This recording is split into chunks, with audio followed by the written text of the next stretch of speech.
जय दोस्तों, मैं रविशंकर सिंह आपका स्वागत करता हूं कोरोना और हम लोग में, जो इस नकारात्मक माहौल को सकारात्मक करने का एक संयुक्त प्रयास है। Sports economics and depth journalism, Khalsa college, Delhi विश्वविद्यालय और स्पोर्ट्स क्रीड़ा। इसी सिलसिले में आज का विषय है किताब इल्ली, जिसमें हमारे आज के वार्ताकार मेहमान हैं डॉक्टर आशीष द्विवेदी। डॉक्टर आशीष द्विवेदी पिछले करीब 20 वर्षों से मीडिया शिक्षण में सक्रिय रूप से जुड़े हुए हैं। आप नवभारत अखबार तथा आचरण संहितार पर संपादक भी रह चुके हैं। आप समय समय पर विभिन्न कार्यशालाओं के माध्यम से लोगों को संचार विषय की जानकारी उपलब्ध कराते रहते हैं। पिछले करीब 11 वर्षों से आप सागर मध्य प्रदेश में माखनलाल चतुर्वेदी राष्ट्रीय पत्रकारिता एवं संचार विश्वविद्यालय से संबद्ध संस्थान Ink Media Institute of Mass Communication and IT के संस्थापक निदेशक हैं। आपको पत्रकारिता में उत्कृष्ट योगदान के लिए मास्टर बलदेव प्रसाद सम्मान, पंडित जय नारायण दुबे सम्मान के अतिरिक्त कई अन्य पुरस्कार प्राप्त हो चुके हैं। सर, हम सभी आभारी हैं कि आप आज हमारे साथ यहाँ उपस्थित हैं। चर्चा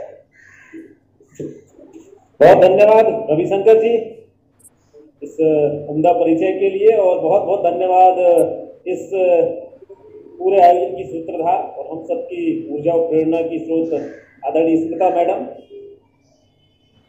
और उन्हीं के प्रयासों से, उन्हीं की प्रेरणा से पुस्तक मेरी तैयार हुई है और इसका प्राककथन भी उन्हीं के करकमलों से लिखा गया है। आज बड़ा शुभ अवसर ये है कि आपने इस कोरोना के पेंडेमिक पीरियड के लिए इतना बढ़िया ये बच्चों को मोटिवेट करने के साथ भी और सृजन के लिए भी ये बहुत अच्छा मंच आपने उपलब्ध कराया। मैं अनुरोध ये करूंगा, कितने समय तक मुझे बोलना है, थोड़ा सा ये जरूर बता दीजिए। समय आप लगभग ऐसा है कि 25 मिनट के आसपास बोलिए, इसके बाद प्रश्न आएंगे आपके पास। जी जी जी, चलिए, शुक्रिया जी। ठीक है। तो मैं सबसे पहले ये बात आपसे करूंगा दोस्तों कि अभी जो दौर चल रहा है उसमें हम अपने समय के लिए कैसे सृजन के कामों में लगा सकते हैं। देखिए, चौतरफा से खबरें तो नकारात्मक आ रही हैं, हम सब में से कहीं ना कहीं किसी न किसी को खोया भी, लेकिन ये भी है कि नकारात्मकता जीवन का हिस्सा नहीं होना चाहिए। आप देखिए दोस्तों कि अगर नेगेटिविटी जीवन का हिस्सा होती तो हमारे शमशान घाट, हमारे जो मुक्ति धाम है वो चौराहों पर होते, तो हम शहर से दूर बनाते ताकि नकारात्मकता हमारे अंदर हावी ना हो पाए। तो मैं भी ये कोशिश कर रहा हूँ इस पूरे कोरोना काल के दौरान कि अपने आप को कैसे इस नकारात्मकता से दूर करूं और कैसे कुछ नया सृजन करते रहे। पिछले बार के कोरोना काल में जो समय मिला था, मैं आपको एक बात और बताऊं, ये जो समय मिलता है दोस्तों, ये बड़ा अद्भुत समय होता है। ये जरूर है कि हमारे कई आपस के लोगों का बिछड़ना भी होता है, लेकिन ये समय इसलिए अद्भुत होता है, यहाँ ना आपको कोई परेशान करता है, ना कोई शादी विवाह समारोह है, ना कोई सामाजिक आयोजन है, ना आपको कहीं जाना है। एक बड़ा एकांत का समय आपको जो मिलता है सृजन के लिए, वो ऐसा समय मुझे लगता है कभी आपको बाकी हासिल हो या ना हो। ये आपको इस पॉजिटिविटी में कैसे बदलना है समय के लिए, ये मैं बताना चाह रहा हूँ। तो दुनिया में जितनी भी समस्या है दोस्तों, उनके समाधान भी पहले आते हैं। जब आग आई तो उसके साथ पानी आया, भूख आई तो उसके साथ भोजन आया, तो हर चीज की समाधान भी प्रकृति पहले से दे देती है। तो कोरोना का भी समाधान होगा, उससे घबराने की मुझे लगता है बिल्कुल भी जरूरत नहीं है, और आपसे घबराने से इससे सुधरने वाली भी नहीं। मुझे लगता है कि अगर इस तरह से इन चीजों को देखेंगे और अपने दिमाग को, अपने जो पूरा हमें जो ईश्वर ने मस्तिष्क दिया है, जो उर्वर शक्ति है हमारे दिमाग की, उसको ठीक ठीक कामों में लगाएंगे तो ये ज्यादा सार्थक होगा। तो मैंने इस दौरान पिछले कोरोना काल में 3 किताबों की तैयारी की थी, और सबके सहयोग से पहली पुस्तक मेरी जो थी खेल पत्रकारिता के आयाम, वह प्रकाशित होकर आ भी गई। और आप सबके सहयोग से दोस्तों इस पुस्तक को ठीक ठीक सराहना भी मिली लोगों के बीच में। स्मिता मैडम ने उसका प्राककथन लिखा है, और दिल्ली में भी उसके कार्यक्रम में स्मिता मैडम का बड़ा योगदान रहा था। वो किताब खेल पत्रकारिता की हिंदी बुक सेंटर दिल्ली से प्रकाशित हुई, और आज वो कई जगहों पर उसका कार्यक्रम भी हुआ। अच्छी समीक्षाएं भी उसकी वजह सुनने को मिली। तो दोस्तों, ऐसा है कि खेल पत्रकारिता की जब हम बात करते हैं, दूसरी की पुस्तक मैंने जो तैयार की है उस पर बात करूंगा, वो मेरी संवाद के ऊपर, संवाद शास्त्र के ऊपर। वो पुस्तक मेरी तैयार है, पब्लिशर को भेज दी है, फाइनल प्रूफ उसका उसने भेज दिया है। बस मुझे लगता है कि 2-4 महीने वो भी प्रकाशित होकर आ जाएगी। इसके अलावा 2-3 पुस्तकों पर और मैंने काम शुरू किया है, वो मीडिया की ना होके एक मोटिवेशनल बुक है जिसका टाइटल है बाथरूम सिंगर। तो कई लोग हमारे जीवन में अपने जीवन के पूरे गाने बाथरूम में गा के निकाल देते हैं, मंच पर नहीं जा पाते हैं, मंच पर जाने से झिझकते हैं। उसी को केंद्र में रखकर मैंने पूरी पुस्तक तैयार की है और वो पुस्तक मुझे लगता है उन युवाओं के लिए बहुत उपयोगी होगी जो अपने जीवन में कोई जोखिम नहीं ले पाते, अपने आप को कहीं ना कहीं लोगों के बीच जाने में सचाते हैं, घबराते हैं और पूरी प्रतिभाओं को नष्ट कर देते हैं। तो वो बाथरूम सिंगर ही बड़ी उपयोगी पुस्तक होगी युवाओं के लिए, मेरा ऐसा मानना है। और वो भी तैयार है, लगभग उसी में लगा हुआ हूं अभी मैं। तो ये जो मैं कहना चाह रहा था कि खेल पत्रकारिता पर जो मैंने पहला काम किया, खेल पत्रकारिता जनवरी में मेरी प्रकाशित होकर आई थी दिल्ली से। तो उस खेल पत्रकारिता मैंने ये समझा है, यहाँ कुछ मीडिया के छात्र भी होंगे तो वो समझते होंगे कि खेल अगर मीडिया के नहीं भी हैं, आप सामान्य छात्र भी हैं, तो ये समझना आपके जरूरी है कि खेल हमारे जीवन का कितना अनिवार्य हिस्सा है और खेलों को कैसे हमने धीरे धीरे अपने समाज से, अपने सिस्टम से गायब करना शुरू कर दिया। उसी का नतीजा है कि आज जब हम फिजिकल इम्यूनिटी की बात तो कर रहे हैं कि हमारे शरीर की इम्यूनिटी कैसे मजबूत है, लेकिन मेंटल इम्यूनिटी की बात कोई नहीं कर रहा है। और मुझे लगता है कि फिजिकल इम्यूनिटी से ज्यादा महत्व इस बात पर देना चाहिए कि हमारा मानसिक स्वास्थ्य कैसा है। और ये जितनी जो मौतें हो रही है दोस्तों कोरोना से, वो उसी तरह की हो रही है मुझे लगता है जैसे कि अगर किसी को अपन कहते हैं सांप ने काट लिया, पर हर सांप जहरीला नहीं होता, लेकिन हमारे दिमाग में एक बार ये देख लिया हमने कि सांप ने काट लिया है तो मौत हमारी होना ही है। उसी तरह कोरोना हो गया मतलब हमें जाना ही है। तो ये जो लोगों के दिमाग में चला गया है, 90% सांप जहरीले नहीं होते, लेकिन हमारे दिमाग में ये आ जाता है कि नहीं अब सांप ने काटा है मतलब हमारी मौत निश्चित है। तो ये जो हमारे दिमाग में है उसको कैसे बदलना है। और कोरोना से जो मौतें हो रही हैं उसमें बहुत सी मौतें अटैक से भी हो रही है, मतलब लोग घबराहट में भी जा रहे हैं, कोरोना से नहीं जा रहे, वो घबराहट में जा रहे हैं। उन्होंने सुना कि एक आदमी गया उसके बाद दूसरा गया तो घबराहट में तीसरा भी चला गया, अटैक आ गया। अभी आपको शायद पता हो या ना पता हो, मीडिया में वो खबर आ नहीं पाई है, लेकिन ये बताता हूं मैं दोस्तों कि अभी जो रोहित सरदाना जी की जो डेथ हुई वो अटैक से हुई, कोरोना के साथ अटैक भी आया उनके लिए। तो कुछ और मौतें हुई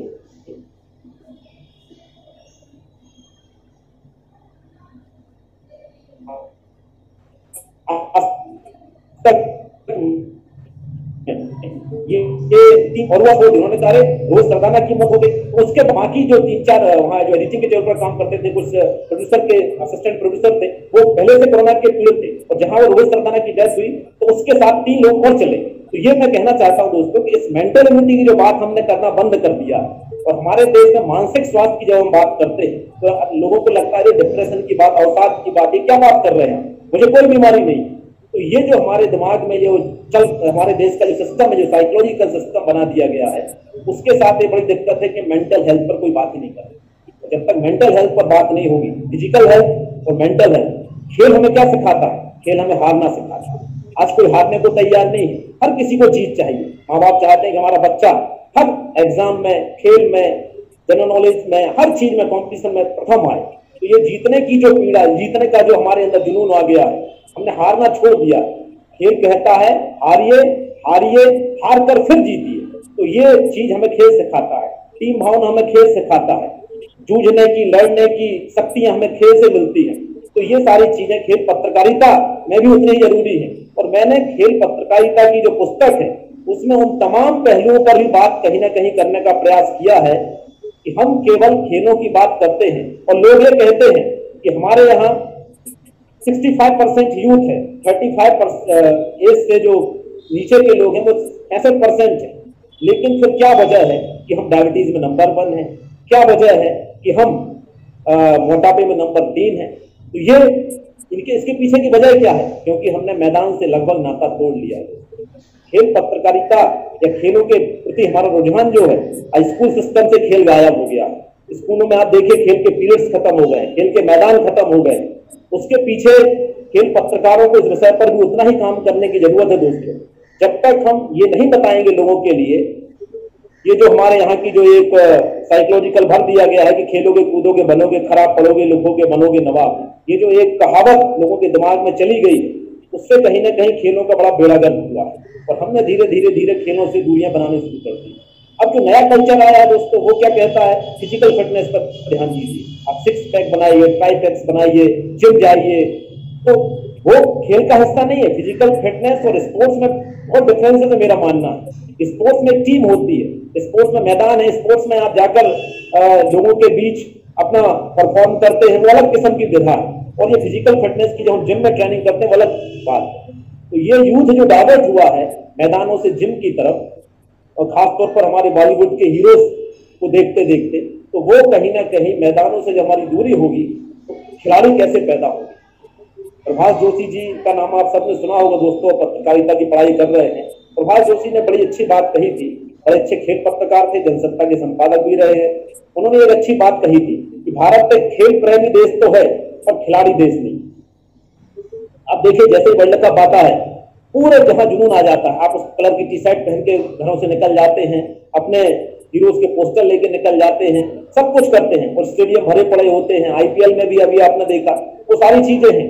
लेकिन जब बात आती है कि क्या आप खिलाड़ी देश हैं, तो खिलाड़ी देश के मामले में हमारे देश की जो गंभीर पार्टिसिपेशन की बात आती है, जो सीरियस पार्टिसिपेशन की बात आती है, अगर हमारे देश की आबादी दोस्तों आज 140 करोड़ हो गई है, तो आप बताइए कितने लोग सीरियसली मैदान में जाते हैं कि वो एथलेटिक्स में जाएंगे, जिम्नास्टिक करने के लिए जाएंगे। इसके उलट हम चाइना की बात करते हैं तो वहां 5 साल के बच्चे को ही जिम्नास्टिक की ट्रेनिंग शुरू कर दी जाती है, एथलेटिक्स के लिए तैयार कराना शुरू कर दिया जाता है। लेकिन भारत में इन चीजों को लेकर बड़ा अकाल है। दूसरी बड़ी बात दोस्तों, जब हम स्पोर्ट्स लिटरेसी की बात करते हैं, हमारे यहाँ अलग अलग तरह की लिटरेसी है। एक लिटरेसी मीडिया लिटरेसी कहलाती है। अलग अलग साक्षरताओं की जब बात करते हैं तो खेल की जो साक्षरता है तो उसका जो प्रतिशत है बड़ा कम है दोस्तों। आपको जानकर आश्चर्य होगा कि भारत में केवल 6% लोगों को खेलों का ज्ञान। अभी हाल ही में रिसर्च हुआ है, उसमें नतीजा आया कि 6% लोग ही खेलों के बारे में जानते हैं। और महिलाओं की भागीदारी की जब हम बात करते हैं तो वह दोस्तों 1.31% ओनली। 140 करोड़ के देश में जो महिलाएं हैं वह केवल 1.31% महिलाएं ही खेलों के बारे में सीरियस जानकारी थोड़ा बहुत रखती हैं या खेलों के प्रति उनको रुझान है। तो ये जो हमारे यहाँ की पीड़ा है दोस्तों, उस कारण से ही कहीं ना कहीं खेलों का बेड़ा गर्क होना शुरू हुआ। एजुकेशन सिस्टम की बात करें, उसके अलावा जो लैंगिक भेदभाव है, मैंने पूरा चैप्टर लैंगिक भेदभाव पर भी बनाया। आपको जानकर आश्चर्य होगा कि ओलंपिक जब शुरू हुए दोस्तों, उसके जो फाउंडर थे, आधुनिक ओलंपिक के फाउंडर पियरे डे कूबरटिन, उन्होंने अजीब सा तर्क दिया था कि महिलाओं को इन खेलों में नहीं आना चाहिए, महिलाओं का काम केवल पुरुषों को प्रोत्साहित करने का होना चाहिए, वो खेलों में ना आए। उसके उनके इस बयान का बड़ा विरोध हुआ। आखिरकार अगले ओलंपिक से महिलाओं को खेलों में आने का मौका भी मिला। आप देखिए कि आज भारत को जो पदक ओलंपिक में दिलाए थे पिछले ओलंपिक में, उसमें महिलाओं का प्रतिशत ही कितना जबरदस्त था। महिलाएं ही सबसे ज्यादा आई। साक्षी मलिक की बात करेंगे आप, है ना, पीवी सिंधु की बात करेंगे, तो ये सब महिलाओं ने ही कहीं ना कहीं भारत को पदक दिलाए थे। इन विषयों पर भी कहीं ना कहीं हमारे यहाँ बात करने की जरूरत है। अगली बात यह है, बड़ी बात यह है कि हमारे यहाँ खेलों का जो पूरा सिस्टम है वो पॉलिटिक्स के इर्द गिर्द घूमता है। राजनीति केंद्र में है खेलों की, और जिस विषय में राजनीति पॉलिटिक्स आ जाती है तो दोस्तों आप जानते हैं उस क्षेत्र का क्या होता है। खेलों में पॉलिटिक्स, जितने भी खेल संघ हैं, हॉकी संघ की बात करें, बीसीसीआई की बात करें, ओलंपिक संघ की बात करें, फुटबॉल फेडरेशन की बात करें, वहां सभी जगह लगभग दोस्तों आप देखेंगे, चाहे वो स्टेट लेवल की बॉडीज हो, डिस्ट्रिक्ट लेवल की बॉडीज हो या नेशनल लेवल की बॉडीज हो, वहां पर पॉलिटिक्स के लोग ही बैठे हुए हैं। या कोई एमएलए होगा, या कोई एमपी होगा, या कोई मिनिस्टर होगा, या किसी पार्टी का ही कहीं ना कहीं समर्पित कोई कार्यकर्ता होगा। उससे कहीं ना कहीं खेलों का बड़ा बेड़ा गर्क होना शुरू हुआ है। तो ये सब चीजें खेल पत्रकार को जानना क्यों जरूरी है दोस्तों? अगर वह जमीनी हकीकत नहीं जानता, मैं बार बार कहता हूं कि खेल पत्रकारिता का मतलब ये नहीं होता कि आप खेल के मैच की रिपोर्टिंग करें, किसी खिलाड़ी का इंटरव्यू लें। ये बहुत छोटा सा पार्ट, बहुत छोटा सा पार्ट है। आप जाकर किसी खेल की प्रेस कॉन्फ्रेंस में चले जाएं या खेल की फोटोग्राफी करें, ये तो बहुत छोटे पार्ट होते हैं। उसके लिए है कि हम खेलों को जो डेप्थ वाले मामले हैं, एक मामला जेनेटिक्स का, हमारे अनुवांशिकी का है। अब ऐसा क्यों होता है कि हमारे पूरे देश में जब एथलेटिक्स की बात करते हैं तो उसेन बोल्ट का नाम आप सब जानते हैं, जो जिसके नाम पर 100 मीटर का वर्ल्ड रिकॉर्ड है। माइकल फेल्प्स का नाम आप जानते हैं, तैराकी का सबसे बड़ा वास्ता है पूरी दुनिया का। ऐसे कोई भी एथलेटिक्स के मामले में, स्विमिंग के मामले में हम किस पायदान पर, हम शुरू के 20-50 पायदानों पर भी कहीं खड़े नजर नहीं आते। उसकी वजह क्या है? उसकी एक वजह अनुवांशिकी का, तो उस पर भी हमें कहीं ना कहीं बात करनी पड़ेगी। हमारे खिलाड़ी किन खेलों में बेहतर प्रदर्शन कर पाते हैं और जिन खेलों में हम बेहतर प्रदर्शन करते हैं क्या वो खेल ओलंपिक में है। तो सवाल जवाब आता है कि नहीं। जैसे क्रिकेट में हमारा प्रदर्शन अच्छा है और हम कहते हैं क्रिकेट में विश्व विजेता है, तो दोस्तों ये बताइए क्रिकेट महज 12 देशों का खेल, वो भी एशिया के देश ज्यादा खेलते हैं और वो भी अधिकतम देश वो है जो औपनिवेशिक देश रहे हैं अंग्रेजों के समय। उन देशों में क्रिकेट, और क्रिकेट में हम कहते हैं वर्ल्ड चैंपियन है। और फुटबॉल के हमारे पास एक टीम नहीं है। फुटबॉल में हमारे पास एक अदद टीम आज तक नहीं बन पाई जो वर्ल्ड कप में क्वालिफाई कर सके, ओलंपिक में क्वालिफाई कर सके। तो फीफा का जो बात होती है वर्ल्ड कप की, तब भी हमारे यहाँ फुटबॉल के खिलाड़ी तो नहीं मिलते, लेकिन कहीं ना कहीं आप देखिए कि फुटबॉल का जुनून वैसा ही है। आज भी क्लबों में कई जगह फुटबॉल खेला जा रहा है, लेकिन फुटबॉल को उस ढंग से प्रमोट नहीं किया गया। हॉकी की क्या दुर्गति आपसे छिपी नहीं है दोस्तों। हॉकी में मेजर ध्यानचंद का नाम आप सबने सुना है, हॉकी के जादूगर थे। कैप्टन रूप सिंह का नाम सुना है, सीनियर बलबीर सिंह का नाम सुना है। तो ये अभी आपसे पूछा जाए हॉकी का कैप्टन कौन, हॉकी का कप्तान कौन है। मैं जब खेल पत्रकारिता पर किताब तैयार कर रहा था, मैंने कई छात्रों से बात की हॉकी खिलाड़ियों के बारे में कितना जानते, तो बड़ा दुर्भाग्य था कि उन्हें हॉकी का कप्तान का नाम भी नहीं मालूम। और क्रिकेट तो उनको 11 नहीं, उनको पूरे 50 प्लेयरों के नाम बता देंगे अभी के, और जो खेल रहे हैं, जो नहीं खेल रहे 50 प्लेयर मुखाग्र बता देंगे। तो कहीं ना कहीं ये जो मामला है, मैं क्रिकेट की आलोचना नहीं कर रहा हूं, लेकिन क्रिकेट ने अपने आप को, बीसीसीआई ने जिस ढंग से अपने आप को तैयार किया, देखिए इस पैंडेमिक के दौर में भी उसने आईपीएल करा ली, उसका मैनेजमेंट देखिए दुबई जाके करा लिया, कहीं नहीं हुआ। तो इस तरह का उसका जो मैनेजमेंट है, उसके कारण बीसीसीआई नंबर 1 पर पहुंच गया, सबसे अमीर संस्था है दुनिया में। और बाकी हॉकी महासंघ की क्या स्थिति है, फुटबॉल महासंघ की क्या स्थिति है, आप सब जानते हैं। अब हमारे यहाँ जो महिलाओं की स्थिति है खेलों में, आप देखिए रानी रामपाल भारतीय महिला हॉकी की कप्तान है, हरियाणा के एक छोटे से गांव से आई हुई। उनके स्ट्रगल की कहानी भी उन महिलाओं को बताने की जरूरत है। मैरी कॉम जो वर्ल्ड चैंपियन है बॉक्सिंग की, उनके बारे में भी महिलाओं को जागरूक करने की जरूरत है। अब खेलों को बढ़ावा देने के लिए, हालांकि आपने देखा दोस्तों, खेलों को बढ़ावा देने के लिए कई मूवीज भी प्रमोट की गई। एक मूवीज आई थी चक दे इंडिया, मुझे लगता है आप सभी ने देखी होगी, और नहीं देखी तो देखना भी चाहिए। उस मूवी में क्या मैसेज है? उस मूवी में सबसे पहले तो ये मैसेज है कि हमारी टीम कितने धड़ों में बटी हुई है, उस स्पोर्ट्स के अंदर कितने तरह की पॉलिटिक्स है, स्पोर्ट्स फेडरेशन की पॉलिटिक्स, कोच, खिलाड़ी, सिस्टम, सभी जगह पॉलिटिक्स चलती है। उसको कैसे एक सूत्र में उस कोच ने पिरोया और कैसे उस टीम से एक बेस्ट परफॉर्मेंस लिया, उसका हमने कहीं ना कहीं एक नमूना उस चक दे इंडिया में देखा। लेकिन फिल्मों की हकीकत अलग है दोस्तों, रियल लाइफ अलग है। आज भी हमारे यहाँ महिला हॉकी, पुरुष हॉकी, महिला क्रिकेट, पुरुष क्रिकेट, अभी मैंने जिक्र किया था, आपने महिला खिलाड़ी का नाम सुना होगा जो महिला क्रिकेट टीम की कप्तान है, उसने मिताली राज ने जब 10,000 रन बनाए तो उसके लिए किस ढंग से लोगों ने, मीडिया ने प्रमोट किया। आप देखिए उसके ऊपर अखबार में स्पोर्ट्स पेज पर 4 कॉलम की खबर पर थी, ना कोई पहले पन्ना पर अलग से स्पेशल विशेषांक था, ना कोई टेलीविजन पर अलग से कोई पैकेज चल रहा था। तो ये सारी चीजें हैं। महिला खिलाड़ी में और पुरुष खिलाड़ी में कितना भेदभाव करते हैं, उनकी सैलरी को लेकर, उनकी प्राइज मनी को लेकर, उनकी सुविधाओं को लेकर, उनके स्पॉन्सरशिप को लेकर, ढेर सारे पहलू हैं जिस पर काम करने की और बात करने की जरूरत है दोस्तों। तो जब खेल पत्रकारिता की आप रिपोर्टिंग करें, आप हमारे देश में आप देखिए किस तरह से भेदभाव होता है। उस भेदभाव का एक नमूना आपको मैं बताता हूं। महाभारत काल में आप जाते हैं, सभी को पता है कि अर्जुन से श्रेष्ठ धनुर्धर कौन थे? एकलव्य। लेकिन एकलव्य के लिए उस ढंग से प्रमोट नहीं किया गया। क्यों? कॉस्ट की बात आ गई कि वो एक अनुसूचित जाति के, आदिवासी अंचल के थे, वनवासी थे, तो गुरु द्रोणाचार्य ने उनको शिक्षा देने से मना कर दिया। उन्होंने उनकी मूर्ति बनाई और आखिरकार उनकी जो प्रतिभा थी उसको देखकर गुरु द्रोणाचार्य और अर्जुन सब अवाक रह गए कि ये तो हमसे श्रेष्ठ धनुर्धर है। ऐसी कई प्रतिभाएं जो हमारे रिमोट एरियाज में है। मैं मध्य प्रदेश में हूँ, झाबुआ के अंचल में, बस्तर के अंचल में, यहाँ कई धनुर्धर मतलब जो तीरंदाजी की बात करते हैं, बड़े ऐसे धनुर्धर आपको मिलेंगे कि जो निशाना लगाएंगे, अचूक निशाना लगाएंगे, लेकिन उनको उस ढंग से पॉलिश नहीं किया गया, उनकी स्किल को प्रमोट नहीं किया गया। नर्मदा अंचल में आप जाएंगे, भेड़ाघाट और जबलपुर की तरफ, तो वहां आपको कई तैराक मिलेंगे जो आप एक का सिक्का फेंकेंगे और 1 सेकंड में वो उठा के ले आते हैं। तो ऐसी कई प्रतिभाएं दोस्तों, उन प्रतिभाओं को जो रिमोट एरियाज में हमारे हैं, उनको प्रमोट करने की जरूरत है। लेकिन हमारे यहाँ का जो सिस्टम है, खिलाड़ी पर तब खर्च करना शुरू करता है जब वो खिलाड़ी तैयार हो जाता है। आप जानकर आश्चर्य करेंगे दोस्तों कि हमारे ओलंपिक के इतिहास में, अभी तक के इतिहास में केवल एक गोल्ड मेडल हमारे लिए व्यक्तिगत मिल पाया है, अभिनव बिंद्रा। शूटिंग में आप सबने अभिनव बिंद्रा का नाम सुना होगा।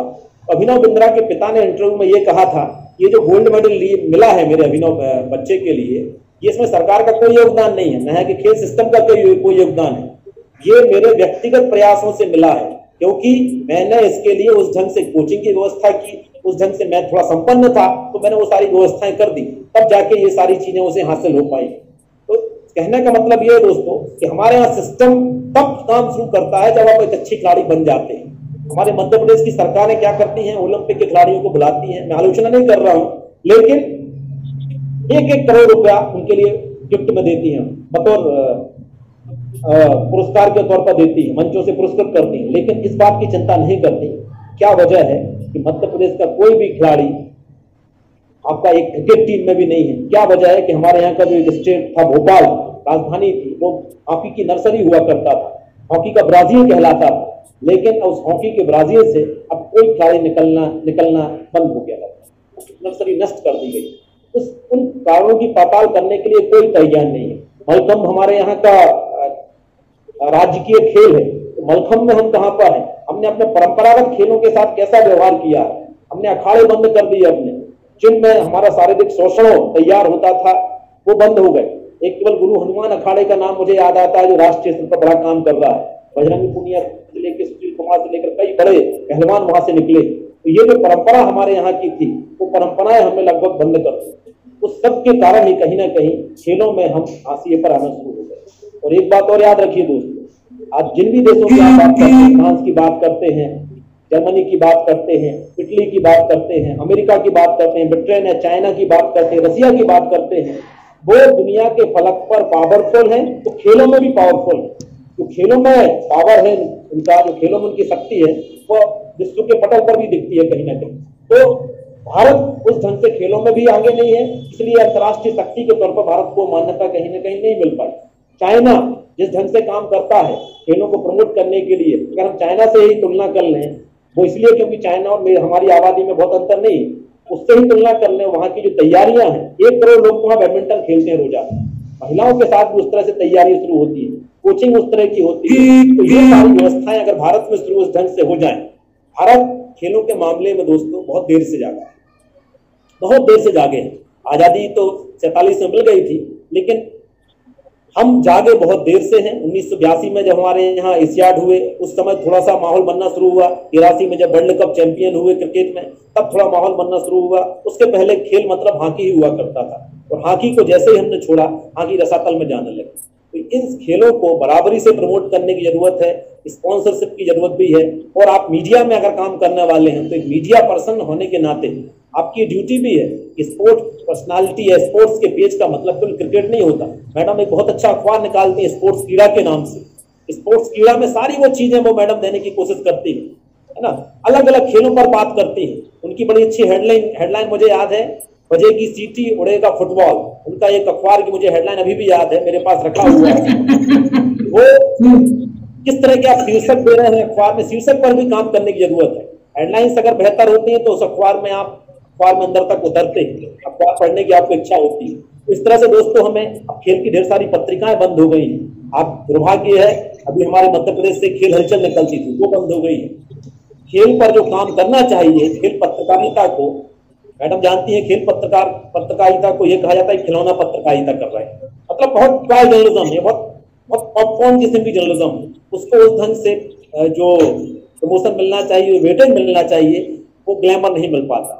तो ये सब चीजें, वो खेल मतलब भी विक्रांत गुप्ता जी को हम लोगों ने अपने आयोजन में बुलाया था, उन्होंने भी स्वीकार किया कि जब मैं क्रिकेट का कोई वीडियो डालता हूँ यूट्यूब पर अपने उस पर, उसके जो लाइक्स होते हैं, उसके जो व्यूज होते हैं, वो लाखों में जाते हैं।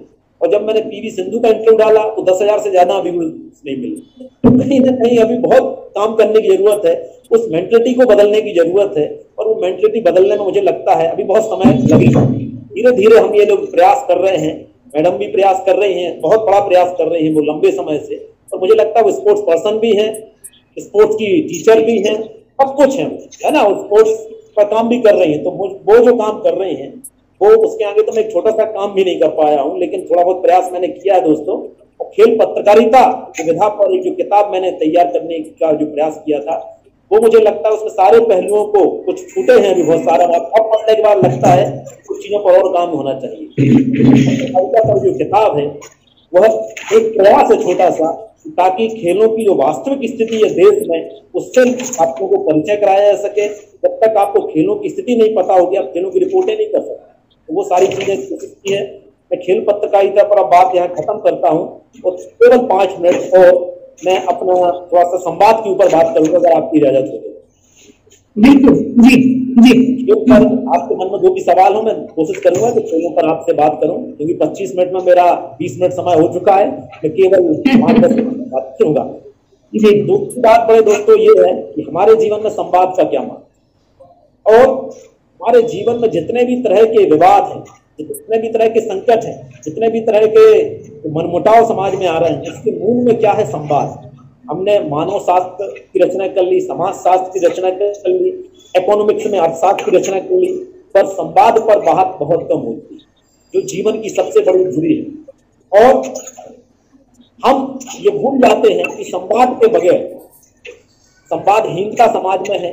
चुप्पी का अलग संवाद है, मौन का अलग संवाद है, देह भाषा का अलग संवाद है, वेशभूषा का अलग संवाद है। तो संवाद के ढेर सारे डायमेंशन है दोस्तों। उस संवाद परंपरा पर एक छोटा सा पुस्तक मैंने इस बार तैयार की है, और वो फाइनल मुझे लगता है कि प्रूफ मेरे पास रखा हुआ है, उसी को पढ़ रहा था अभी मैं। तो संवाद पर जो काम करने की जरूरत थी, जिस दिन हमारे देश में अभी जो पूरा का पूरा कोरोना का जो पैंडेमिक में जो समस्या आ रही है, उसमें एक बड़ा संकट संवाद का।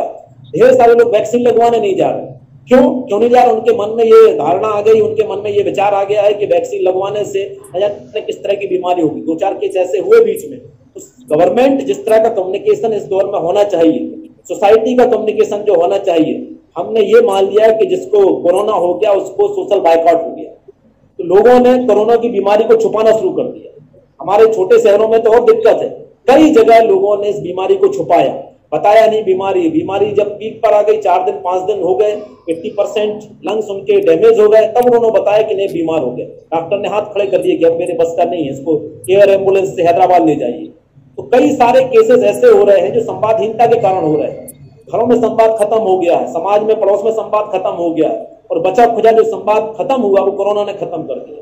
अब लोग एक दूसरे को बड़े, अब इसी तरह का संवाद बचा है, वर्चुअल कम्युनिकेशन जो हो रहा है। लेकिन मैं हमेशा कहता हूं कि जो वर्चुअल कम्युनिकेशन है वो एक आभासी दुनिया है दोस्तों। जब तक आप आपस में बैठकर मिलकर आमने सामने का संवाद नहीं करेंगे, एक दूसरे के दुख दर्द को नहीं समझेंगे, तब तक मुझे लगता है चीजें ठीक होने वाली नहीं है। अभी हमारे समाज में संवादहीनता का जो समय आया है, उसको कैसे दूर करना है और उस संवादहीनता से कैसे उबरना है, एक मोटिवेशनल कम्युनिकेशन की जरूरत है। जब तक आप मोटिवेशनल कम्युनिकेशन नहीं करेंगे, जब तक आप लोगों को मोटिवेट नहीं करेंगे, और मुझे लगता है कि आप हेल्थ पर तो खूब बात हो रही, क्या खाएं क्या ना खाएं, हल्दी खाएं, फिटकरी खाएं, नमक के गरारे करें, ये करें, बहुत सारी बातें हो रही हैं, तुलसी खाएं, काढ़ा पिए, लेकिन कोई मेंटल कम्युनिकेशन की बात नहीं कर रहा, मेंटल इम्यूनिटी की बात नहीं कर रहा। और मेंटल इम्यूनिटी का मुझे जो समझ में आता है, एक ही सिद्धांत है कि आप अपने दिमाग को इस तरह की जो सूचनाएं आ रही हैं, इस तरह के जो वाइब्रेशन चल रहे हैं, क्योंकि हर तरफ डर का वाइब्रेशन। किसी को फोन लगाया, उसने बताया कि 3 हमारे यहाँ चले गए, 4 लोग बीमार हैं। जिसको फोन लगा वहीं से ये खबर आ रही है। सोशल मीडिया खोलेंगे, अभी ताज्जुब की बात हुई दोस्तों, 20 अप्रैल को मेरा जन्मदिन था।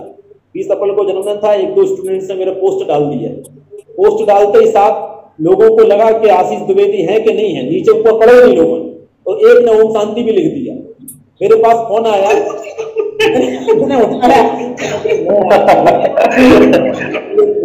अरे किस सर वो आपका फोटो लगा भैया मेरा जन्मदिन है।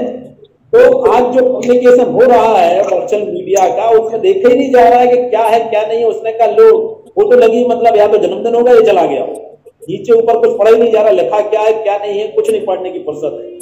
ये जो स्थितियां हमारे समाज में हो रही हैं, हम बगैर पढ़े प्रतिक्रियाएं देने लगे, बगैर पढ़े चीजों को बहुत अच्छा करने लगे, चीजों को समझे बगैर जो कम्युनिकेशन फीडबैक का जो कम्युनिकेशन हम लोग कहते हैं कि 2 वे कम्युनिकेशन होना चाहिए। और आज परिवार में मैडम का मैं जब भी देखता हूं तो वो किस तरह से जुड़ी हुई है अपने परिवार से, पिताजी को किस तरह का कम्युनिकेशन की जरूरत है, माताजी को कैसे इस पूरे संक्रमण के दौर में कैसे मोटिवेट करके रखना है, वो लगातार परिवार के साथ भी जुड़ी हुई है।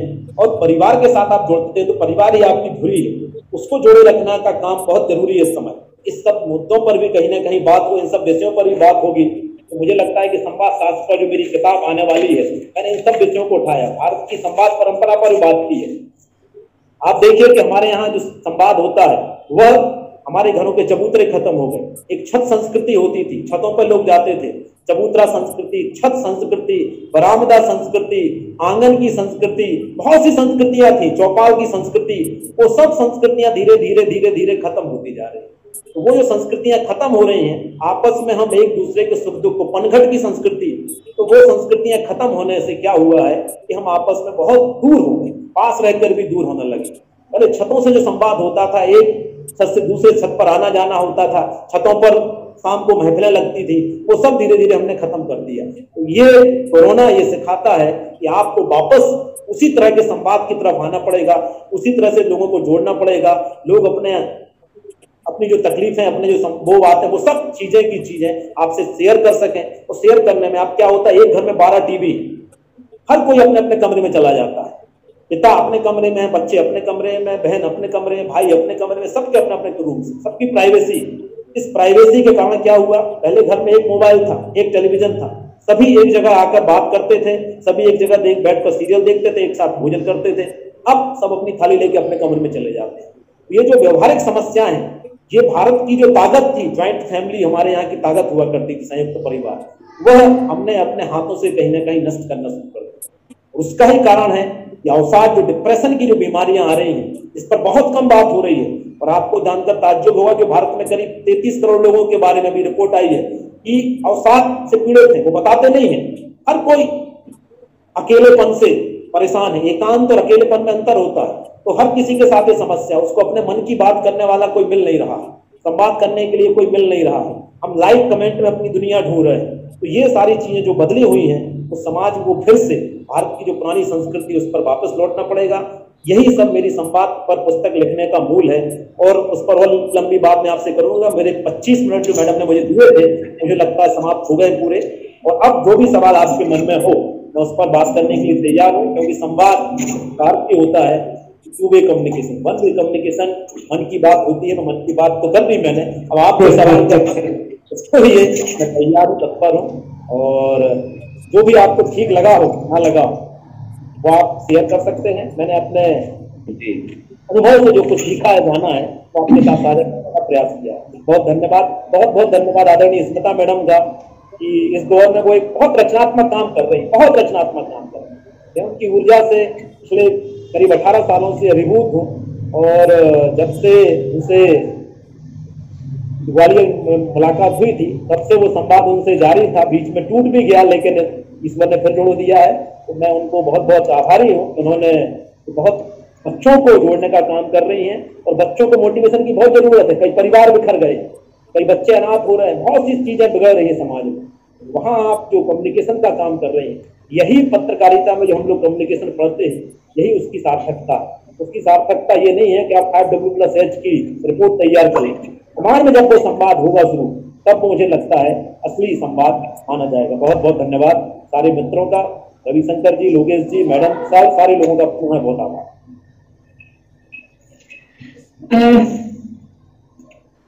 आशीष जी का जो वक्तव्य है, ये तो सब मेरे बच्चे परिचित हो गए होंगे कि कितने ओजस्वी वक्ता हैं। अभी आपकी ओजस्विता जो है, वो मैं ये कहूँ कि अभी बच्चों ने तकरीबन 20 से 25% ही अनुभव की है, क्योंकि आपके भीतर विषय की पकड़, समाज की पकड़ और मार्मिक विषयों की जो ऑब्जर्वेशन है, वो इतनी भारी है। और उसके साथ ही साथ सजगता है, सामाजिक सजगता है, और एक प्रभावशाली अभिव्यक्ति आपके पास है। तो ये सब कुल मिलाकर के जो पैकेज बनता है, उसका नाम आशीष द्विवेदी है। तो आशीष द्विवेदी जी लक्ष्मीबाई राष्ट्रीय शारीरिक शिक्षा संस्थान में आप और डॉक्टर जयंत सिंह तोमर, ये दो व्यक्ति, दो विशेषज्ञ एक ऐसे कोर्स के शुरुआत करने और उसको संभालने के लिए जाने जाते हैं, जिसे हम स्पोर्ट्स मैनेजमेंट एक कोर्स और दूसरा हम स्पोर्ट्स जर्नलिज्म कहते हैं। ये दोनों ही कोर्स जब तक आप दोनों व्यक्ति LNIP में रहे तब तक आपको सर्वाधिक चर्चित और एक जैसे बोलते हॉट केक उस तरह का कोर्स रहा, और आप दोनों की विद्वत्ता के कारण ही तमाम जगहों से विद्यार्थी उसमें प्रवेश पाते थे। इसकी साक्षी मैं हूं, और आज वे सब विद्यार्थी भी देश के अलग अलग जगहों पर खेल पत्रकारिता या किसी न किसी रूप से पत्रकारिता से जुड़े हुए। तो वहां से एक आप लोगों की जो यात्रा, आपकी जो जानकारी से मैं वाबस्ता हुई, तो वो एक सिलसिला शुरू रहा। और इस समय आप माखनलाल चतुर्वेदी पत्रकारिता विश्वविद्यालय, आप सब परिचित हैं भोपाल में, उसके एक कॉलेज, उससे एफिलिएटेड कॉलेज के आप डायरेक्टर हैं, मीडिया इंस्टीट्यूट। और सागर, एक और सागर विश्वविद्यालय है और दूसरी ओर एक मीडिया इंस्टीट्यूट है। तो जहां तक मेरा अनुभव है कि सागर विश्वविद्यालय के विद्यार्थियों को तो मैं बहुत नाम नहीं सुना, लेकिन एक मीडिया स्कूल के जो विद्यार्थी हैं जो वहां से पढ़ के निकलते हैं, वो चाहे आज तक हो, चाहे जी न्यूज हो, या तमाम प्रिंट हो, ऑनलाइन हो, इलेक्ट्रॉनिक मीडिया हो, सब ये जनसंपर्क विज्ञापन हो, सब जगह आप अपने इंस्टीट्यूट का और आशीष जी का जो नाम है वो फहरा रहे हैं। तो आपकी मेहनत को प्रणाम। और दूसरी बात जो बड़ी इंपॉर्टेंट है कि हिंदी में खेल पत्रकारिता पर बहुत काम नहीं हुआ। जब मैं आपकी पुस्तक के लोकार्पण समारोह में मैं बोल रही थी, तब भी मैं ये कह रही थी कि आशीष जी बाजी मार ले गए, क्योंकि मैं और डॉक्टर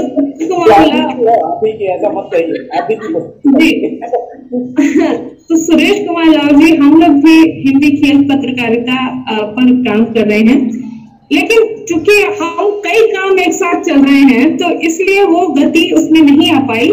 और पायनियर वर्क जो है वो आशीष द्विवेदी जी ने किया। और यदि मैं दिखाऊं कि ये जो इनकी पुस्तक है, यह पुस्तक अच्छी खासी तकरीबन ये 350 पेज की किताब है, ये 350 पेज की किताब है। और अगर मैं टॉपिक देखूं, उससे आपको अंदाजा मिल जाएगा कि कितना वाइडर एस्पेक्ट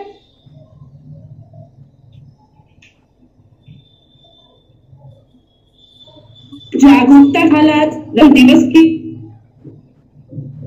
पदकों का अंतरित, भारत और चीन में फर्क, ये पहला पॉइंट। फिर हॉकी में भारत, फुटबॉल में भारत, खेल आनुवांशिकी और भारत, भारतीय शिक्षा व्यवस्था में खेल, खेलो इंडिया कार्यक्रम, खेलों में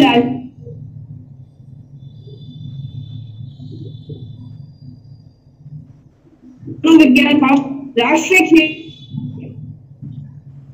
करते के प्रायोगिक पहलू, राष्ट्रीय खेल संहिता, खेल परिषद, खेल संबंधी अवार्ड, खेलों के स्या पहलू, फिर खेल पत्रकारों से संवाद, खेल संस्थाओं को बचे एक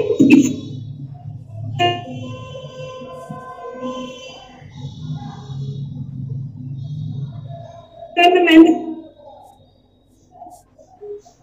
एक टॉपिक ऐसा है जिस पर अकेले की किताब लिखी जा सकती है, जिसको आपने इन सब में समेटा है। तो मैं ये कहती हूँ कि ये जो आपकी पुस्तक है, इसे आप आधार, भूमिका, ग्रंथ के रूप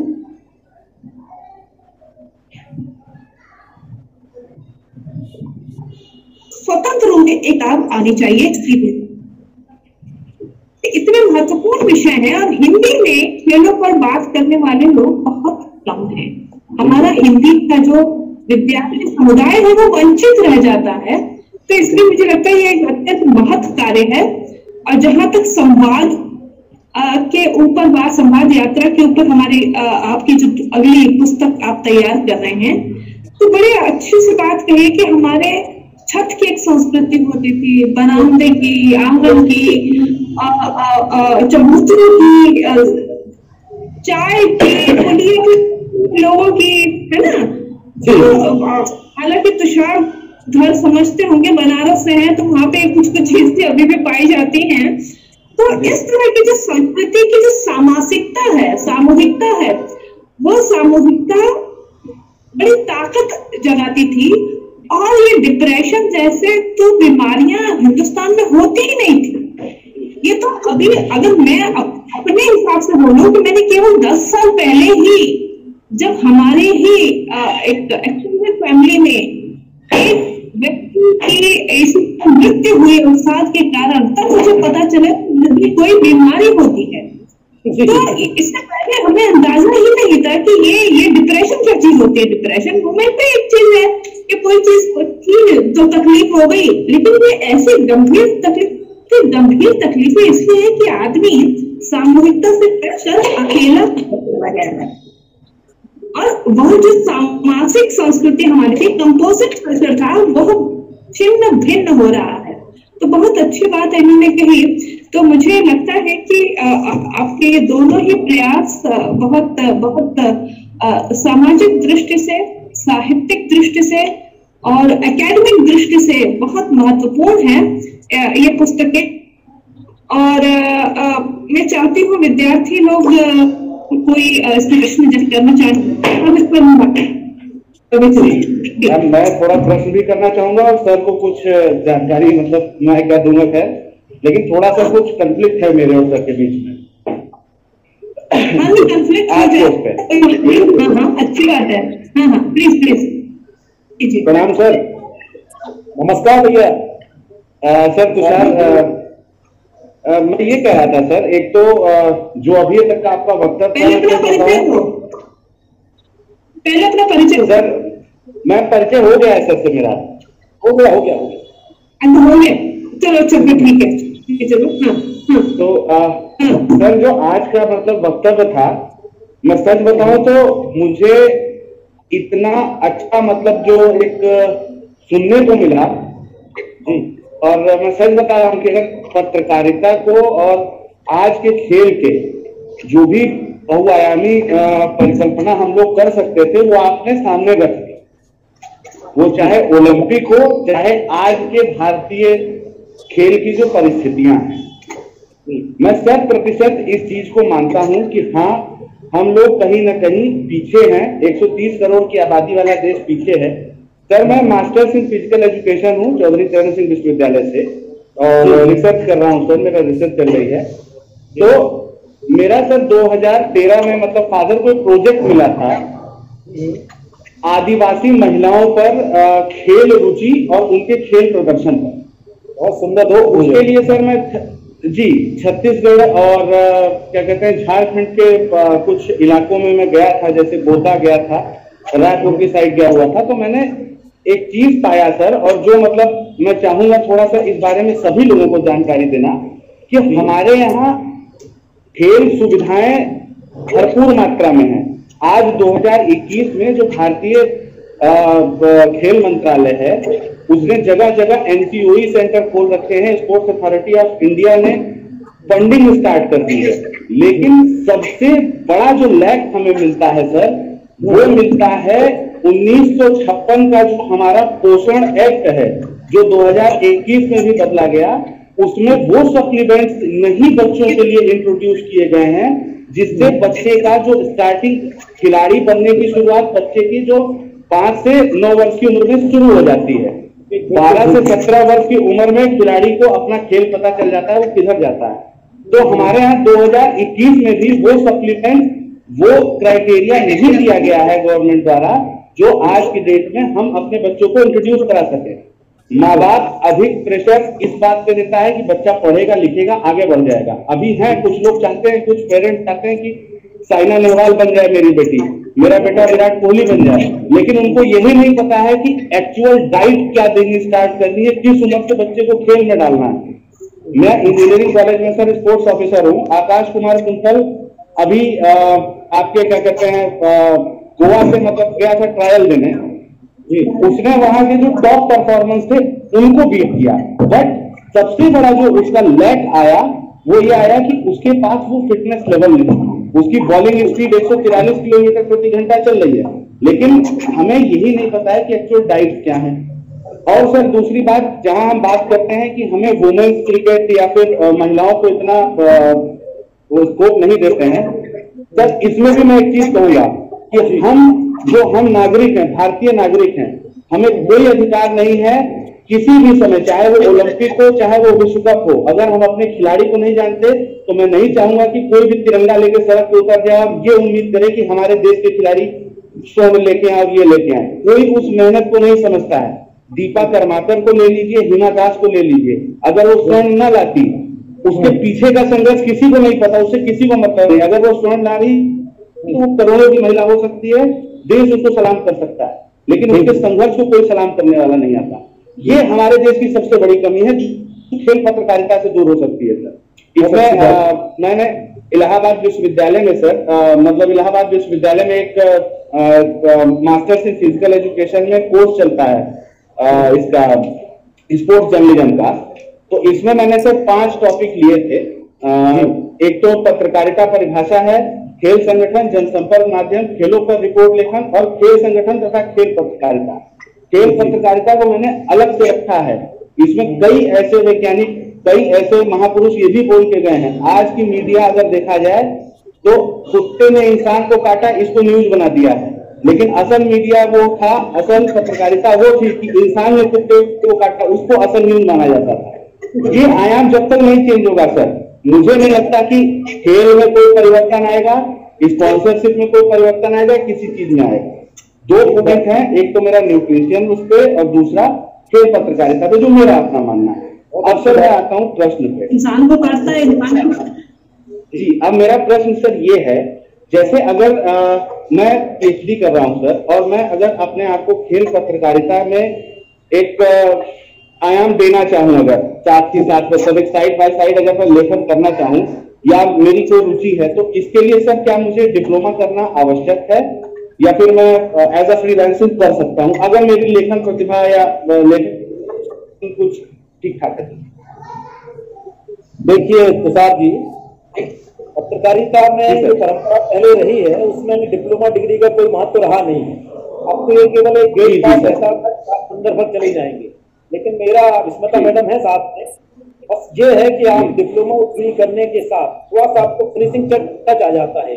आप मोटी मोटी बातें उस डिप्लोमा पूरी से सीख लेते हैं, बेसिक चीजें आप सीख लेते हैं, खबर को कैसे लिखना है, फीचर को कैसे लिखना है, इंटरव्यू कैसे लेना है, मतलब बहुत बेसिक चीजें, डॉक्यूमेंट्री, स्क्रिप्ट की रिपोर्टिंग, रिपोर्ट तैयारी कैसे करनी है, तो वो चीजें आपको मदद करती हैं आगे चलकर आप जब खेल पत्रकारिता में करियर बनाते हैं। लेकिन अगर आप में नैसर्गिक प्रतिभा है और आपको लगता है कि आप खेल के ऊपर आपके पास डेटाज हैं, रेफरेंसेस बहुत सारे हैं, आपके पास नए तरह के लॉजिक हैं, आइडियाज हैं, तो लेकर अपने खुद तैयार कर सकते हो। उसमें कोई डिग्री डिप्लोमा बहुत महत्व मुझे लगता है, मैंने नहीं रखा।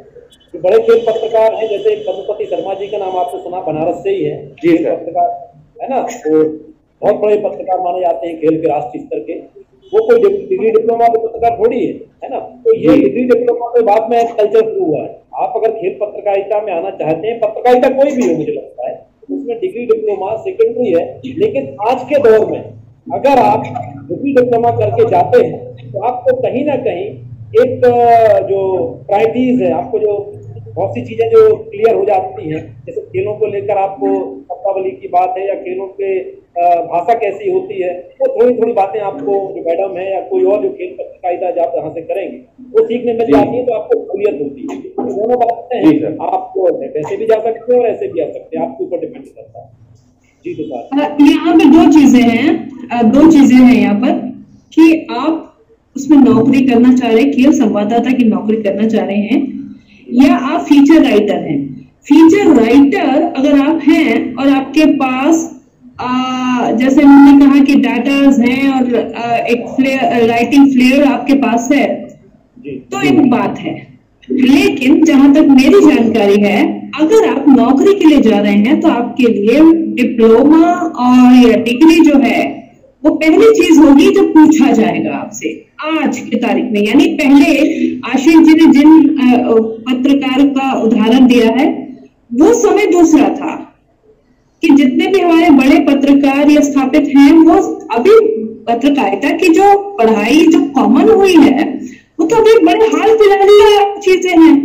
बात मैंने पहले कही कुछ प्लेटफॉर्म अभी कही है कि आप मान के चलिएगा जो भी ऑर्गेनाइजेशन है, न्यूज ऑर्गेनाइजेशन, अगर आप उसमें नौकरी के लिए जा रहे हैं तो नौकरी में वो हमेशा आप पहली चीज जब पूछेंगे कि आपने कोई डिप्लोमा डिग्री किया है पत्रकारिता या मास कम्युनिकेशन में, तो वो पहली चीज पूछते हैं, क्योंकि वो पूछने का अर्थ ये होता है कि बेसिक फंडामेंटल न्यूज कंसेप्ट से आप परिचित होंगे। ये उन्हें सिखाना नहीं पड़ेगा आपको। तो इस बात को आज की तारीख में है, तो ये तो एक चीज होगी नौकरी की। लेकिन आप as a column writer, as a feature writer, आप लेखन कर रहे हैं, लेखन तो सब करते हैं, लेकिन छप रहा है, उसको एक्नॉलेज किया जा रहा है, छपना भी तो चाहिए ना उसको, है ना, वो एक्नॉलेज हो रहा है जी।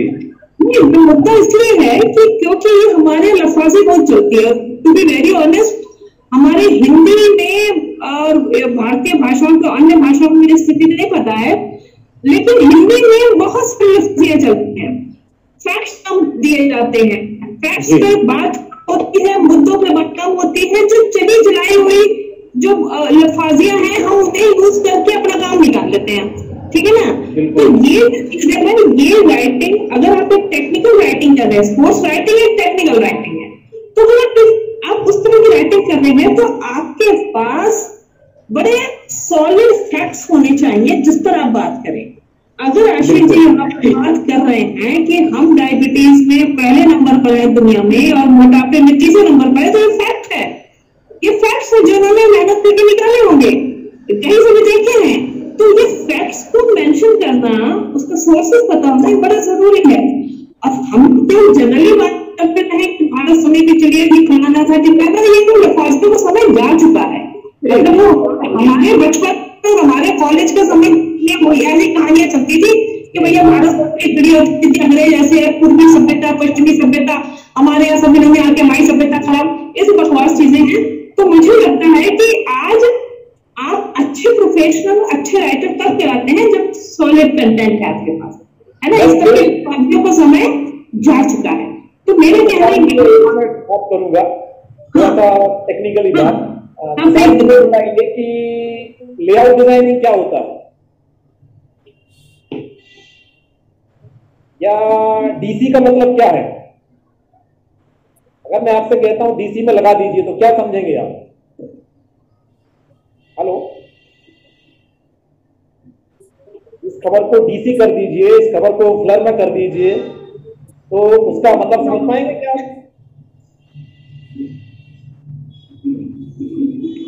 मुझे लगता है नेटवर्क थोड़ा सा मुझे लग रहा है कि दिक्कत हो रही है। हाँ, ये जो चीजें है ना, ये एक खेल पत्रकार को पता होना चाहिए कि डीसी मतलब डबल कॉलम की खबर है, इसको डीसी पे लगाना है। ये आप जो पढ़ेंगे ना, खेल पत्रकारिता का कोर्स पढ़ेंगे तो आपको बेसिक चीजें बताई जाएंगी कि हेडलाइन, इंट्रो, बहुत बेसिक चीजें जो होती है ना, बॉडी कैसी होगी, है ना, एडिटिंग में क्या क्या चीजें ध्यान रखनी पड़ती है, उसके टूल्स क्या है, ये सारी चीजें आपको बेसिक टेक्निकल बातें आपको कोर्स के दौरान ही पढ़ने मिलेंगी। आप फ्रीलांसर में नहीं कर पाएंगे, सब चीजें जान पाएंगे, है ना।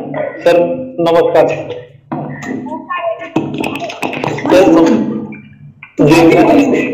जी, मैं तूफान यादव सर, केंद्रीय हिंदी संस्थान पत्रकारिता का छात्र सर।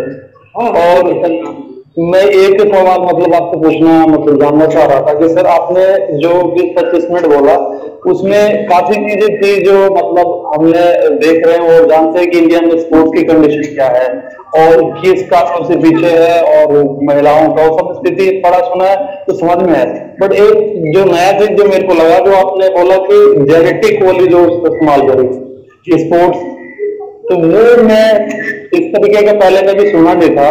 तो किस तरीके से मतलब आप मतलब बता रहे हैं, जैसे कि ये इस तरीके से तो नहीं कि हरियाणा से सिर्फ रेसलर निकल रहे हैं, उससे सिर्फ वो जेनेटिक चीजें हैं, या फिर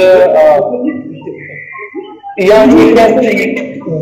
इसके बारे में सर थोड़ा बताइए कि हुसैन बोल्ट का आपने नाम लिया कि मतलब वो अगर उसके कैरेबियन है या फिर जो भी शायद जेनेटिक उनकी बॉडी के अंदर कुछ वो है स्पेशल, इस वजह से वो ज्यादा एथलीट्स में है, हमारे यहाँ नहीं है, तो फिर किस तरीके से नहीं है सर, ये मैं थोड़ा जानना चाहता हूँ। अच्छी बात कही आपने। तूफान जी बोल रहे हैं आप? जी जी सर।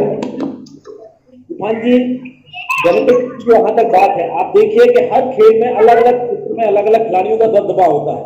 आपने हरियाणा की जो बात कही वहीं से बात शुरू करता हूँ। जितने भी रेसलर आप देखते हैं अधिकतर वो हरियाणा से क्यों निकलते हैं, ये आपने कभी सोचा है? तो वो हरियाणा हर बार खेलों में सारा कंट्री एक तरफ और हरियाणा एक तरफ, सारे वहीं से अधिकतर खिलाड़ी क्यों निकल रहे? रानी रामपाल भी वहीं से निकली, जितने पहलवान निकलते वहीं से निकलते, होगा बहनें वहीं से निकली। तो कहीं ना कहीं जेनेटिक्स का असर तो होता है, इसको आपको मानना पड़ेगा। उनकी हाइट, उनकी कद, उनकी काठी कुछ अलग किस्म की होती है। आप दूसरे क्षेत्र में जाएंगे, चाइना की बात करेंगे तो वहां बैडमिंटन या रैकेट्स का ज्यादा बोलबाला है ना। तो अलग अलग क्षेत्र में हुसैन बोल्ट की जो मैंने बात की थी, हुसैन बोल्ट बेसिकली जमैकियाई है ना। आप देखते हैं कि भारत में जो पेस बॉलर आते हैं, मैं आपको एक बहुत उदाहरण देता हूं सामान्य सा। भारत का जो पेस बॉलर होता है, क्रिकेट से समझाता हूं, पेस बॉलर होता है हमारे यहाँ, उसकी स्पीड क्या होती है? और अभी जो टॉप 10 पेस बॉलर है दुनिया के, उसमें भारत का एक भी बॉलर नहीं है। तो उसके पीछे क्या वजह है? मोहम्मद शमी को छोड़ दीजिए, मोहम्मद शमी अभी एक ठीक स्थिति में है। बाकी पेस बॉलर जो आता है वो 4 साल बाद 5 साल बाद मीडियम पेस हो जाता है, उसकी स्थिति और कमजोर होने लगती है। तो जेनेटिक्स का भी उतना ही इंपॉर्टेंस है, इसको हमें स्वीकार करना पड़ेगा जहां तक मेरा समझना है। तो जहां तक मैंने रिसर्च के दौरान ये समझ में आया है कि ये सब बातें भी उतनी महत्वपूर्ण है। हम उतने तेज धावक क्यों नहीं दे पाते, उतने तेज रैकेट्स वाले क्यों नहीं दे पाते, उतने तेज तैराक क्यों नहीं दे पाते? उसके पीछे वजह है कि मेरा मानना है कि शारीरिक श्रम अगर हम उस ढंग से करें तो उसको उतना पा सकते हैं, लेकिन कुछ ना कुछ जेनेटिक्स का भी असर तो होता है, इसको हमें स्वीकार करना पड़ेगा। क्यों गोरखा रेजिमेंट होती है, राजपूताना रेजिमेंट होती है, जाट रेजिमेंट होती है, आप लोगों में जैन रेजिमेंट क्यों नहीं होता है ना? तो ये दूसरे रेजिमेंट उस तरह से क्यों नहीं है? इसके पीछे वजह है कि जाट रेजिमेंट आप देखते हैं वो 6 फुट के 7 फुट के बाद जवान है, रेजिमेंट की उस तरह की जवान है। तो इसका भी सही करता है, जेनेटिक्स को भी हम इसको इग्नोर नहीं कर सकते। और हाँ, अगर हम शारीरिक कौशल उसको बढ़ा सकते हैं तो अलग बात है, लेकिन जेनेटिक्स भी एक कहीं ना कहीं है, और जिसमें भारत कई खेलों में उस ढंग से परफॉर्म नहीं कर पाता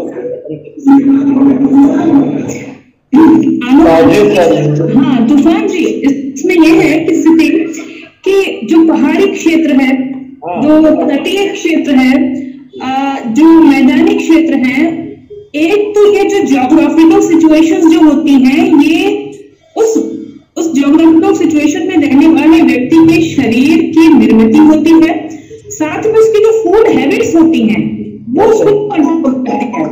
तो जो फूड हैबिट्स हैं, वो हैबिट्स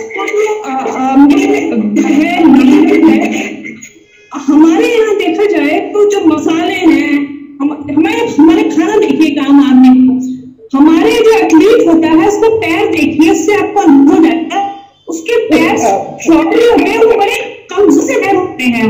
तो जितना दौड़ता है उसका जो स्ट्राइड होता है, एक ऑस्ट्रेलियन जो एथलीट है उसका स्ट्राइड देख लीजिए, या एक जमाइकन एथलीट है उसका स्ट्राइड देख लीजिए, तो वो जमीन आसमान में फर्क है।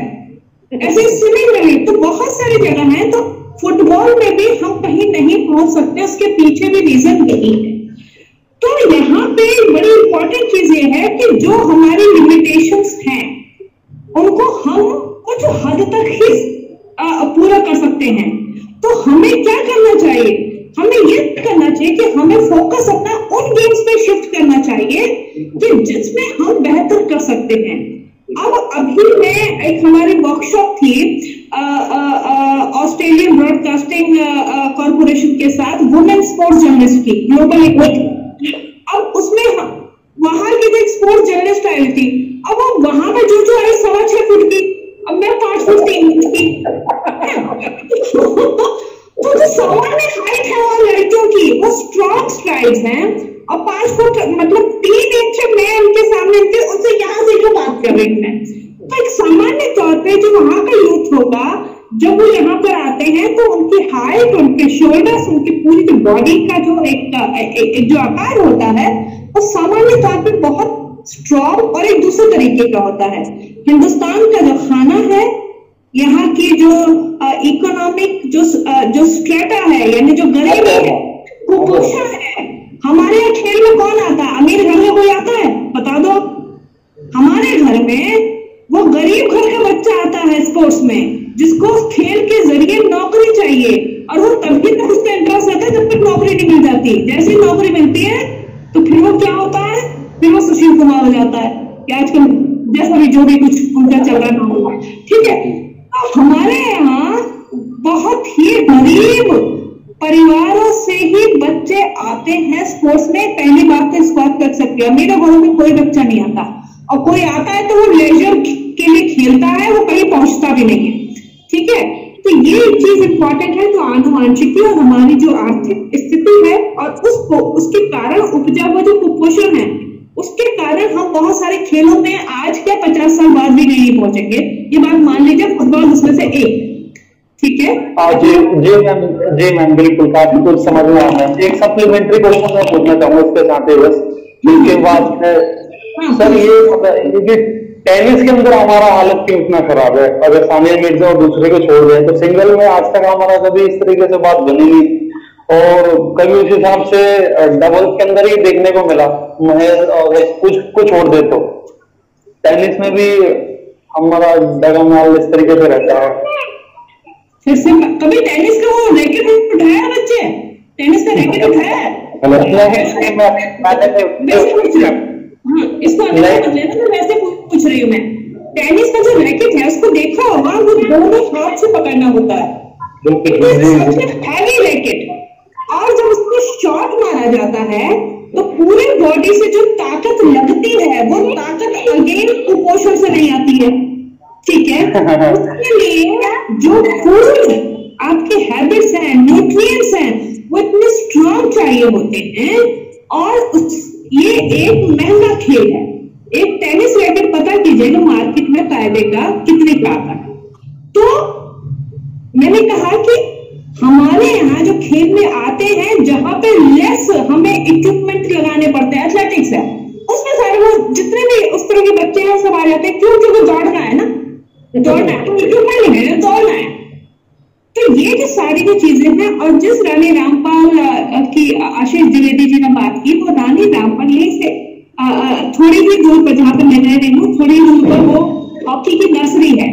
तो जहां पर सरदार बलदेव सिंह जी ने इन सबको ट्रेंड किया है, और ये सब किसी के पिताजी फेरी लगाते हैं, किसी का कोई जूता ठीक करता है, ऐसे घर से पकड़ पकड़ के लाई हुई लड़कियां जिनको हॉकी भी, जूता भी, चप्पल भी, हर चीज जो है चीजें इनको इन्होंने मुहैया कराई है।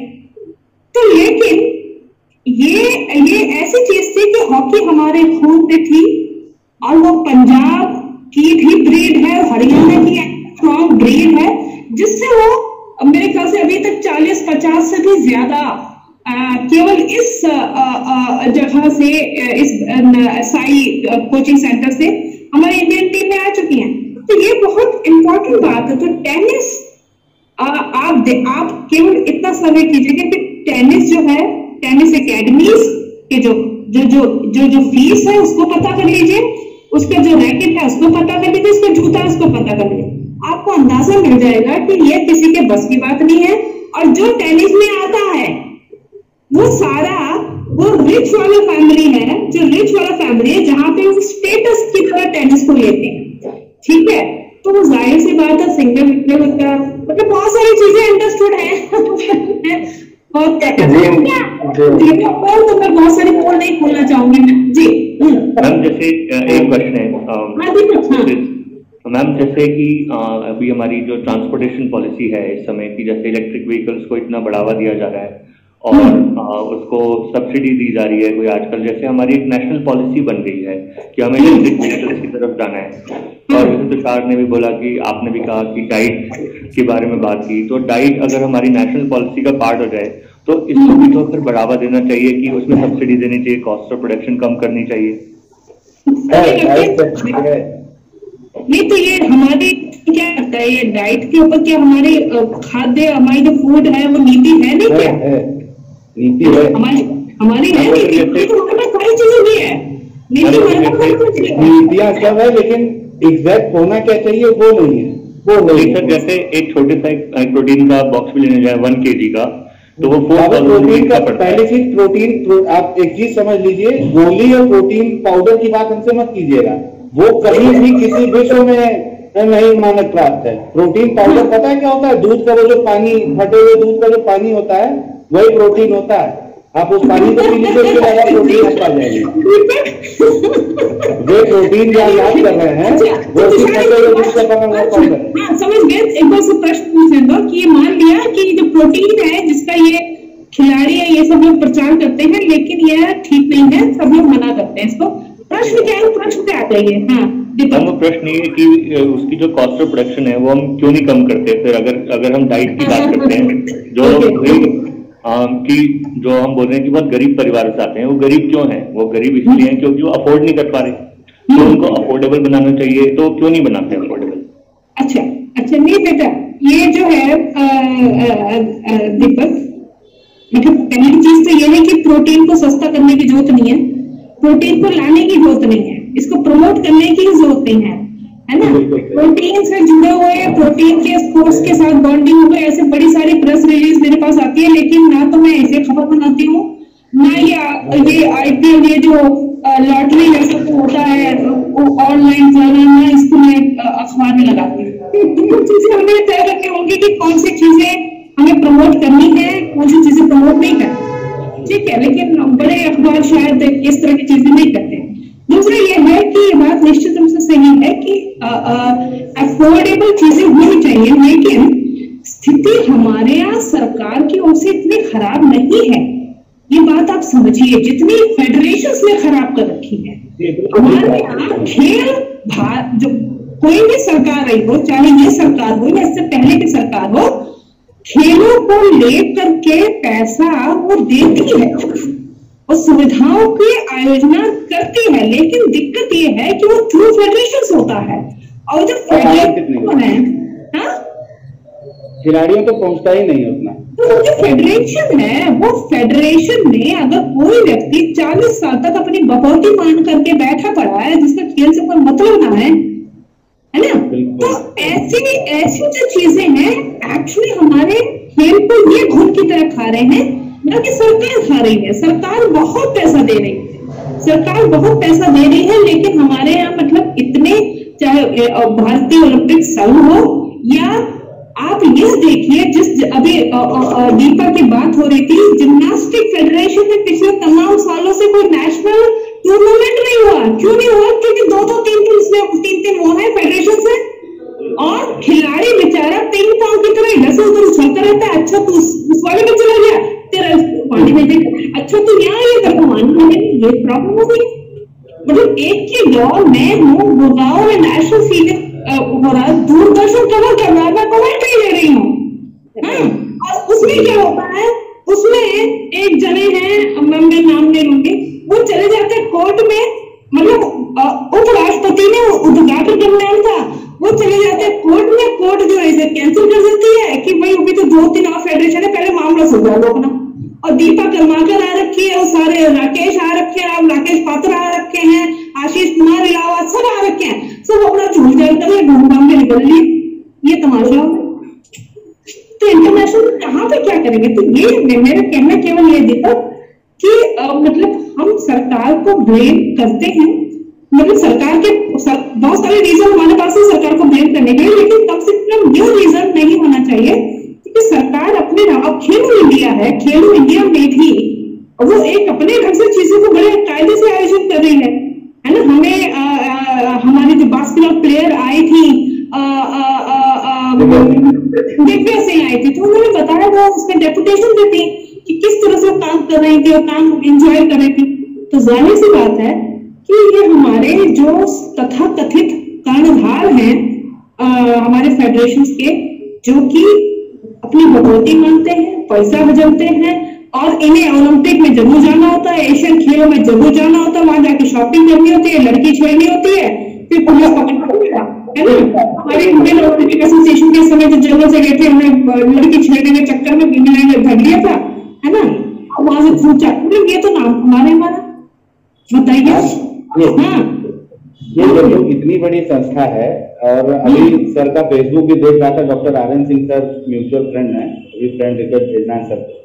आप बिलीव नहीं करेंगे, यहाँ पे 17-18 ग्राउंड हैं कैंपस के अंदर, 18 मल्टीपर्पज ग्राउंड है। वो बीएचयू का मेन ग्राउंड है, जहाँ पे ऑल इंडिया यूनिवर्सिटी होता है, जहाँ पे नेशनल टूर्नामेंट्स होते हैं। आज उसका नाम रखा गया है स्वर्गीय पंडित राजन मिश्रा डीआरडीओ हॉस्पिटल।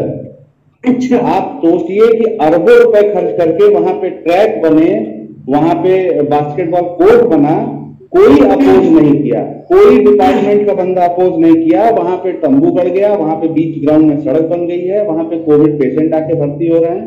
और जो कंपनी, जो डीआरडीओ 200 करोड़ लगाई है, मुझे नहीं लगता कि 5-6 साल से पहले वो अपना वो तंबू हटाएंगे।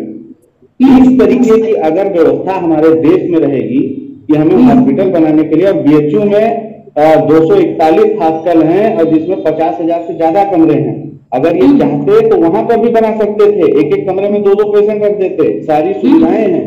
लेकिन उसको न करके ये ग्राउंड को चुन रहे हैं। जब हमारी इस तरीके के, जब हमारे डिपार्टमेंटल लेवल पे इस तरीके की हरकत होगी, तो हम लोग कहां से एक्सपेक्ट कर सकते हैं कि कोई खेल की लड़ी चलेगा। जरा 2-4 स्टेडियम आप मुझे दे दिए, जरा न्यूज़ बनाऊंगी मैं, है ना। अच्छा, डिटेल में न्यूज़ बनाऊंगा। बहुत सारी ऐसे मतलब स्थिति है। अब जैसे प्रोटीन के लिए, अब हमारे यहाँ पे कोई भी, हम खिलाड़ी की बात करते हैं, खेल की बात करते हैं। देखिए आज की डेट में उन्हें वे प्रोटीन वालों को किसी खिलाड़ी की जरूरत नहीं है, वो एक बॉडी बिल्डर को डिब्बा खाना देते हैं, और यूथ, दीपक जैसे यूथ उस चीज के लिए एडिक्टेड हो जाते हैं, उसको लेने की मांग करते हैं। आज ये मांग उठती है कि उसको सस्ता किया जाए, भले हम आज इतने कम में, लेकिन वाकई में ये चीज हो रहा है। तुषार घबराए नहीं, दीपक ने केवल प्रश्न ऐसे पूछा है, कभी मैं इस बात बता रहा हूँ, मैं प्रश्न पूछा है तो इसका मतलब है कहीं ना कहीं अंदर से है ये बता दो। मैम इसका रीजन ये था कि हमारे यहाँ पर 2 बच्चियां थी जो कि बहुत अच्छा रनिंग में थी, और वो जो है उनके पास जो है, उनको जब जब वो 6 साल स्टेडियम में जाते थे, तो उनको जो है रनिंग में जो है उनको बोला जाता था कि ये, उनके जो कोच थे वो उनको बोलते थे ले लेके आप यू वोंट बिलीव कि मतलब हमने और लोगों ने मिलके उनको जो है वो चीजें, शूज दिलवाए, वो सब चीजें करी। तो मैम ये बहुत अलग लेवल की, मतलब उनको बोला जाता है, इतना दौड़ाया जाता है, वो थक जाते हैं बच्चे, बिल्कुल तो उनको, है ना, तो वो उनको क्या चीज दी जाए। दीपक भाई ऐसा है, इसका ना बहुत सिंपल से जवाब मैं बताऊं। आज इंडिया में न्यूट्रिशनिस्ट की भरमार हो चुकी है। बीते 2 सालों में अगर आप देखो, अगर आप गूगल करो तुषार इसको सीधा पॉइंटेड बताओ, 7 बज रहा है। मैं एकदम पॉइंटेड ही बता रहा हूँ, मैं एकदम पॉइंटेड ही बता रहा हूँ। एक्चुअली क्या है कि न्यूट्रिशन का जो सिलेबस बनाया गया है, उसमें अभी भी रेशियो जो चल रहा है कार्बोहाइड्रेट, प्रोटीन और फैट का, वो अभी भी 9:3:1 ही चल रहा है। लेकिन खिलाड़ी जो बनता है, जो न्यूट्रिशनिस्ट आज प्रोटीन का भार दे रहे हैं, आप अभी देख लीजिए, इसका उदाहरण दे दूं, मैं उदाहरण दे के समझाऊंगा।